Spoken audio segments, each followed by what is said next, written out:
BodyBags, where horror lies. Hey guys, Rob from Georgia here with you, and I'm your Wednesday evening host for BodyBags. It's week 296, and this week I bring you Anthropophagous, 1980, Joe D'Amato, and among the few films outside of, well, those other films that he did, Beyond the Darkness, the follow-up to Anthropophagous, Absurd, and there may be another in there I'm not sure of, but Anthropophagous, man, this movie goes way back with me, man, to when I was a kid and I was renting in the VHS stores back in the day, and I'm sure I rented it on VHS, and man, among the other Italian stuff, like from Argento and renting Suspiria and Phenomena and Zombie, some of these VHS rentals, this was one of them, and it was the cover art that snagged me, and I don't know, I just fell in love with but island horror. I mean, that is a subgenre that I absolutely love, and this may be one of the best films that's out there as far as island horror goes. We do not get enough island horror, but we are talking Anthropophagous, and we are talking the 88 films release, part of their Italian collection, and in order to indulge in this release, you gotta be region free, and this is the movie that caused me to go region free. We are talking Joe D'Amato. We're talking a collaborational effort between him and George Eastman in terms of writing and producing. Of course, Joe D'Amato directs, and among the cast here, we just got a handful of Tisa Farrow, I'll mention, from Zombie. She plays Julie. Severin, Verliano, I believe, Andy, Serena, Grandi, Maggie, and Zora Korbova, I believe Carol, right? And there's a few, but we'll get into the plot real quick. Those aren't the only main characters. It's a pretty good group there, and yeah. Anthropophagous, island horror. Really, basically what you have here is a group of tourists who are about to go out into the Aegean, and they get sort of rerouted a little bit because they run into a girl who has a little bit of a problem. She needs to get out there into this particular island. There's a couple out there that she has helped in the past watching their 15-year-old blind daughter, and but she's kind of missed the last ferry, so to speak, and so she's looking for a way out there. Well, she happens to overhear this group of not kids, but young adults or whatever. Actually, they're older than that. They're probably in their 20s or something, I would imagine, but she overhears them talking, and there's an incident involving where one of the characters, I think it's Maggie's husband, accidentally bumps into Julie, knocks her camera on the floor. Of course, it kind of breaks. Well, that becomes your opportunity for Julie to say, hey, you know what? You guys are going out there. I need to get out there. Would you mind giving me a lift? And of course, so that's kind of how it works out. But a little bit of fate here, or destiny of sorts, is involved, because when they decide to do this for her, it's not going to fare well. And for any of them, really. I mean, there are survivors, but I mean, they'll be damaged, I'm sure, to a degree, right? So they go out there, and when they get there, they'll find an island that is basically depopulated, and and they'll be somewhat stranded because of a moment where the boat, as they go inland, when they come back, the boat has kind of drifted out. They're unable to get to it, and so begins the long, enduring fight for survival. But this is an 80 film, and this is part of the Video Nasty list, one of the heavy contributors, if not the major contributor, to get itself on that list and other films.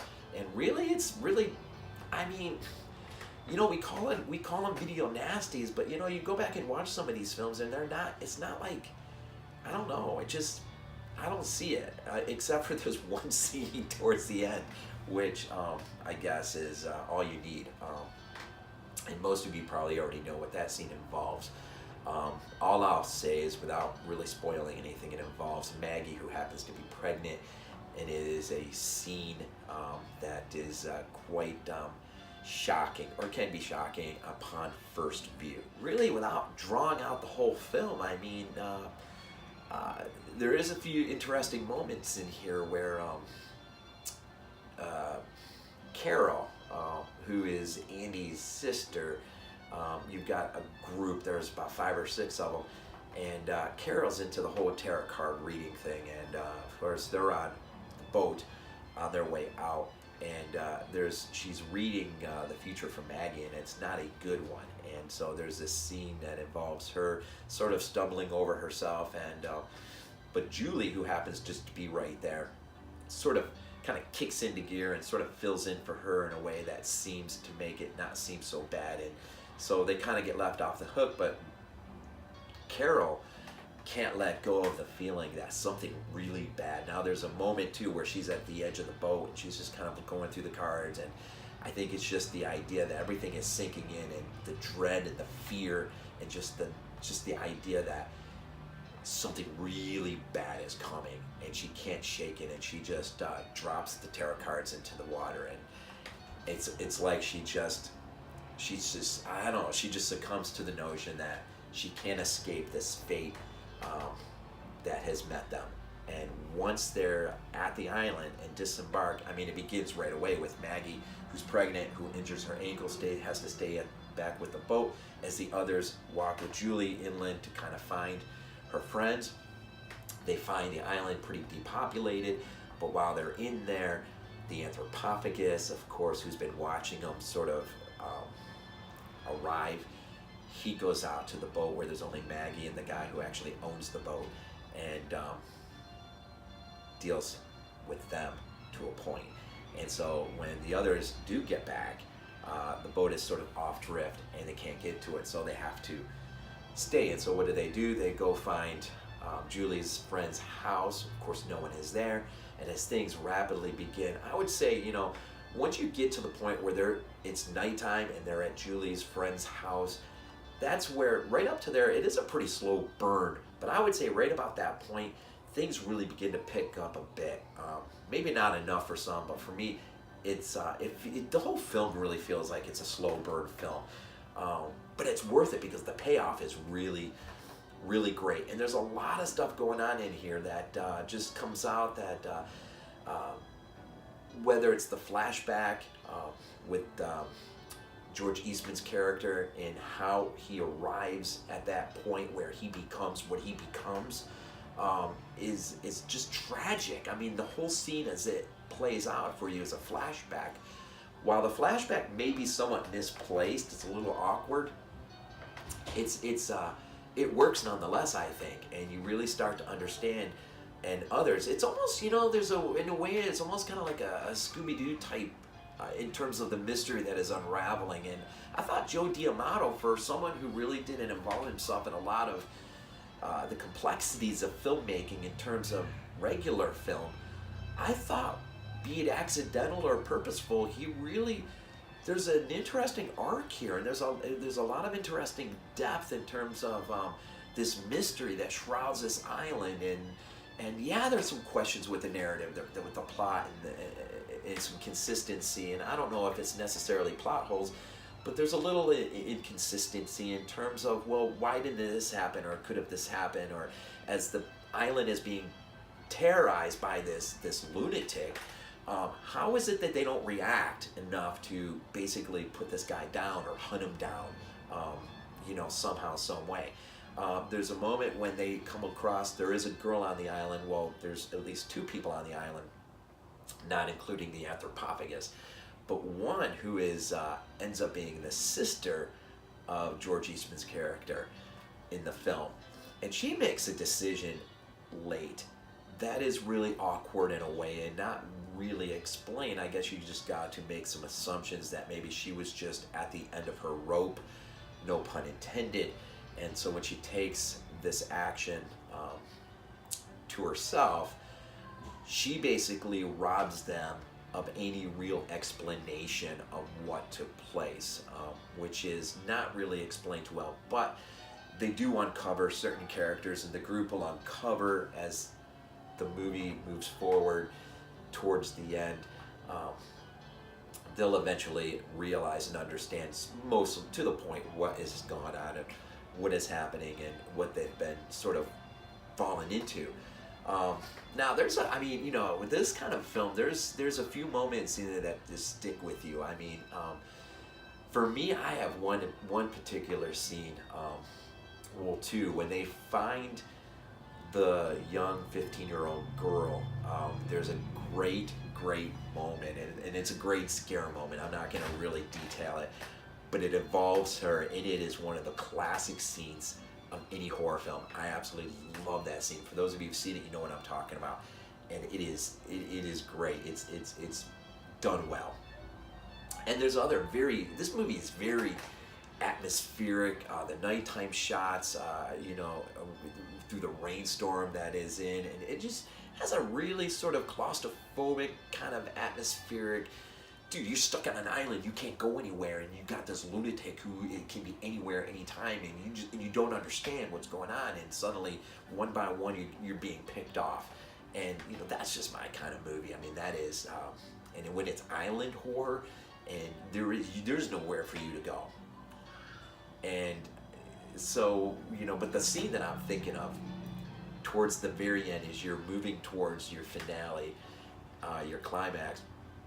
It involves the Anthropophagous, who has nailed down the last few people, and he's kind of cornered them, and he's doing everything in his power to get to them. And he does something. They're trapped. The two girls are trapped up in an attic. And you don't know, he's trying to come up from under. He can't do it that way, so he suddenly disappears. And there's this great moment of tension when you're with the girls in the attic, and they don't know what to do. They don't know if they should go down, or there's nowhere for them to go. They're trapped. They're at the end of their road, so to speak. And then, dude, out of nowhere, dude, right through the roof, he comes. And that scene, as it lays out, man, he's just, I mean, it's great, man. It never wears old with me. But you do roll on through the end, and we do have survivors who do make it through. And this is a movie, I mean, you know, it's like with any Italian, film. There's certain aspects of it that you just don't find in American filmmaking that just are appealing, at least to some of us. And for me, it is just, this movie just grows and grows and grows. And so anyways, Anthropophagous, 1980, Joe D'Amato, 88 films, of course. Severin just gave it the treatment on Blu-ray domestically, so you can get your hands on it if you don't have it already. And if you're into island horror and you just love your atmosphere and characters that, quite frankly, are likable, and you do get, I think it's the 50-minute mark before you even meet the Anthropophagous in terms of seeing him. And so there's a lot of build-up and getting to know the characters, and there's one in particular that is extremely annoying, and although he somewhat makes up for it a little bit, he's really the only one that you're not terribly too sorry to see go. But they are really likable, and what happens to them is very tragic, but the story behind the whole thing is even more tragic. And it does beg some questions in terms of how could something like this really, truly happen. But you know what? With any film, anytime, we have to set some things off to the side and just enjoy it to enjoy it. And this is one of those movies that if you can just set a few things off to the side, I don't know why anyone can't just enjoy this film from start to finish. And if you have to look away at one particular scene, well, you look away in that particular scene, but enjoy it. This is a great film by Joe D'Amato, and it is a classic, I think, in terms of Italian cinema. And so there's this Wednesday night, Anthropophagous, the Beast, right? And 1980. And so that's my pick this week. So if you haven't seen it, see it. And remember, Severin. And unless you're region free, get the 88. And so let's just end off with what we always do here. Go Bills.